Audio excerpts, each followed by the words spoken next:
welcome back to the another video of economics sub. In this video we can discuss AD not equals to AS. तो students आज की video में discuss करेंगे आप लोगों के साथ में जब AD और AS इक्वल नहीं होते तो वो सिचुएशन आपकी किस तरीके से अराइज होती है इकोनॉमी में।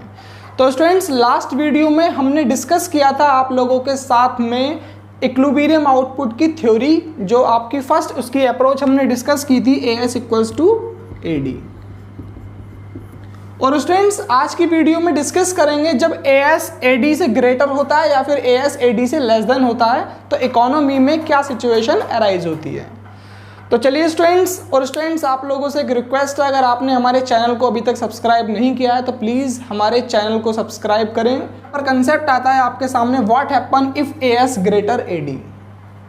तो स्टूडेंट्स एग्रीगेट सप्लाई अगर एग्रीगेट डिमांड से ग्रेटर है तो इकोनॉमी के अंदर क्या होगा। आप ये मान के चलिए इकोनॉमी में गुड्स प्रोड्यूस हुए आपके 100, लेकिन मार्केट में जो एग्रीगेट डिमांड आई वो आई कितने की, आपकी 80 यूनिट की। एक प्रोड्यूसर 100 यूनिट्स आउटपुट को प्रोड्यूस कर रहा है लेकिन मार्केट में डिमांड कितनी आई स्टूडेंट्स, 80 यूनिट्स। अब नेक्स्ट टाइम प्रोड्यूसर क्या करेगा। अब ये सिचुएशन इक्विलिब्रियम आउटपुट की तो है नहीं, क्योंकि 20 यूनिट से एग्रीगेट डिमांड क्या है स्टूडेंट्स, कम। 20 यूनिट से एग्रीगेट डिमांड क्या है स्टूडेंट्स, आपकी कम। तो इसका मतलब एग्रीगेट सप्लाई तो है आपका 100 और एग्रीगेट डिमांड कितनी है स्टूडेंट्स, आपकी 80 यूनिट्स की। अब प्रोड्यूसर के साथ में क्या सिचुएशन होगी और इकोनॉमी किस तरीके से क्या सिचुएशन यहाँ पर आपकी फेस करती है। तो देखिए students, this is a situation of deficient demand. ये सिचुएशन कहलाएगी आपकी क्या, डेफिशिएंट डिमांड। डेफिशिएंट का मतलब होता है स्टूडेंट्स कमी। किसमें कमी, डिमांड में कमी। जी हाँ स्टूडेंट्स, आप देखेंगे 20 यूनिट से डिमांड आपकी क्या है, कम 20 यूनिट से।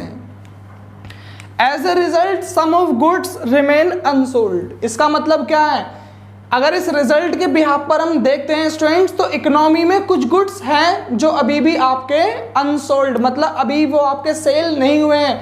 जो 20 यूनिट्स आपके बच चुके हैं गुड्स वो अभी सेल नहीं हुए हैं। To clear unwanted stock, the producer would plan a cut in production. अब next time students producer क्या करेगा, वो 100 यूनिट आउटपुट को प्रोड्यूस करने के लिए नहीं सोचेगा, वो प्रोडक्शन थोड़ा सा कम करेगा। अब वो ये देखेगा कि इकोनॉमी के अंदर जितने गुड्स प्रोड्यूस करें उतने ही वहाँ पर उतने ही पीपल क्या करें, डिमांड करें। तो स्टूडेंट्स जब डिमांड ही 80 यूनिट्स की है तो प्रोड्यूसर नेक्स्ट टाइम क्या करेगा, 80 यूनिट्स आउटपुट को प्रोड्यूस करेगा। तो स्टूडेंट्स प्रोडक्शन क्या होगा यहाँ पर आपका, डिक्रीज। प्रोडक्शन कट हो जाएगा 100 यूनिट से आपका कितने पर, 80 यूनिट्स पर। तो देखिए students, to clear unwanted stock the producer would plan a cut in production. The producer drop their price of goods to clear unwanted stock. जो अनवांटेड स्टॉक उसके पास में बचा है, प्रोड्यूसर के पास में जो आपका सेल नहीं हुआ है, तो स्टूडेंट्स प्रोड्यूसर क्या करेगा, उनके प्राइस को, गुड्स के प्राइस को ड्रॉप करके इकोनॉमी में क्या करेगा, सेल करेगा उस स्टॉक को क्लियर करने के लिए। तो स्टूडेंट्स यहाँ पर सिचुएशन डिफ्लेशन की अराइज होगी, इकोनॉमी में डिफ्लेशन अराइज होना स्टार्ट हो जाएगा। और जब प्रोड्यूसर गुड्स के प्रोडक्शन को कम करेगा, डिक्रीज करेगा, तो इकोनॉमी में एम्प्लॉयमेंट लेवल भी आपका क्या होगा स्टूडेंट्स, डिक्रीज हो जाएगा। क्योंकि एक एजम्पशन में हमने बताया था कि आउटपुट प्रोड्यूस होता है किसकी वजह से, एम्प्लॉयमेंट लेवल की वजह से। तो आउटपुट अगर कम होगा, आउटपुट अगर रिड्यूस होगा स्टूडेंट्स, तो एम्प्लॉयमेंट लेवल भी आपका डिक्रीज हो जाएगा। तो इकोनॉमी में सिचुएशन अंडर एम्प्लॉयमेंट की स्टार्ट हो जाएगी।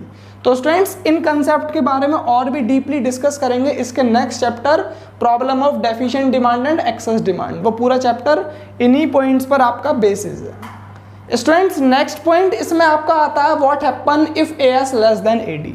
अगर एग्रीगेट सप्लाई लेस देन है एग्रीगेट डिमांड से, इसका मतलब इकोनॉमी में गुड्स तो प्रोड्यूस हुए 100 लेकिन मार्केट में डिमांड आ गई कितने की, 120 यूनिट्स की।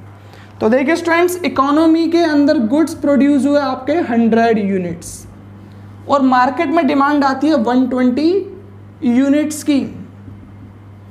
इसका मतलब क्या है, 20 यूनिट्स एक्स्ट्रा डिमांड है। प्रोड्यूसर के पास में जो स्टॉक था गुड्स का वो सारा का सारा मार्केट में सेल हो चुका है, लेकिन प्रोड्यूसर 20 यूनिट्स आउटपुट की फुलफिल नहीं करा पाया, किसको, हाउस होल्ड को, जो हाउस होल्ड ने डिमांड की थी एक्स्ट्रा। तो स्टूडेंट्स प्रोड्यूसर गुड्स को फुलफिल नहीं कर पाया तो प्रोड्यूसर को वहां पर लॉस भी सफर करना पड़ेगा। लॉस उन पर सफर करना पड़ेगा जो डिमांड अनफुलफिल्ड हुई है सिर्फ उस पर। ध्यान से सुनिएगा स्टूडेंट्स, जो 20 यूनिट से डिमांड अनफुलफिल्ड हुई है उस पर क्या करेगा, प्रोड्यूसर लॉस को सफर करेगा। और स्टूडेंट्स लॉस यहां पर भी सफर करेगा। जब एएस ग्रेटर रहता है ऊपर एडी में, तो वहां पर प्रोड्यूसर जब गुड्स के प्राइस को ड्रॉप करके मार्केट में सेल करेगा तो लॉस वहां पर भी प्रोड्यूसर को सफर करना पड़ेगा। तो देखिए students, this is a situation of excess demand. तो स्टूडेंट्स इस सिचुएशन को हम बोलते हैं excess demand. The supply of goods and services in the economy is less than it's demand. Supply उस गुड्स की क्या है स्टूडेंट, सर्विसेज की कम है उसके डिमांड के कंपेयर में। The producer will suffer loss of unfulfilled demand. The producer will plan greater production. अब प्रोड्यूसर क्या प्लान करेगा, नेक्स्ट टाइम 100 की जगह 120 आउटपुट को प्रोड्यूस कर सके, जिससे इकोनॉमी के अंदर सिचुएशन आपकी इक्विलिब्रियम आउटपुट की क्या होने लगे, अराइज होने लगे, जिससे जो प्रोड्यूसर आउटपुट जितना आउटपुट प्रोड्यूस करना चाहता है उतना आउटपुट इकोनॉमी के अंदर सेल हो जाए।